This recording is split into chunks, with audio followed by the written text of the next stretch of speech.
Looking out the window, and it is sunny on this Friday, April the 17th, but it's not going to last. We've already dropped our temperatures by a good 45 degrees in the last 15 hours. Cold front moved through just after midnight in Denver and it dropped us from 61 to 39 in about 40 minutes early this morning. And that cold front going to continue to bring in some northeast winds, and that'll eventually mean snow later today for us in Denver. In the mountains, I'm recording this just before 7 a.m. on this Friday, April the 17th.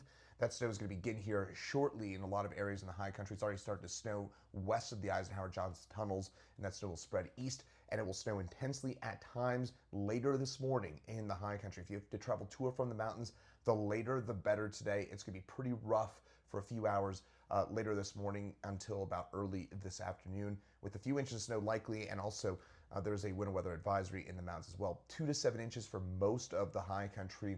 In most areas, going to be closer to about that 7-inch mark, especially above 9,000 feet. In Denver, our snow will develop between about 9 and 11 a.m., somewhere between 9 and noon. We'll see that snow get going, and that snow will lead to a brief burst. Don't be surprised that snow comes down pretty quickly for an hour and a half or so later this morning or early this afternoon.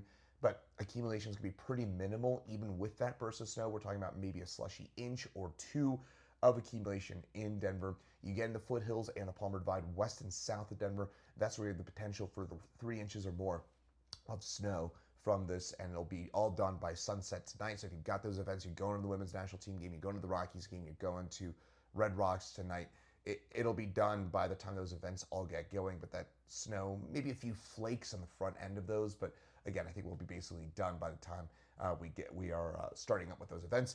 The other big story, tomorrow morning, hard freeze. Temperatures will drop down to 20 degrees for Saturday morning, and that will certainly lead to a killing freeze for any vegetation that's not covered up, and cover up those backflow preventers as well. Then drying out, warming up tomorrow and for Sunday and Monday. End of next week looks interesting. I'll have a separate video on that, but enjoy the snow later today in Denver.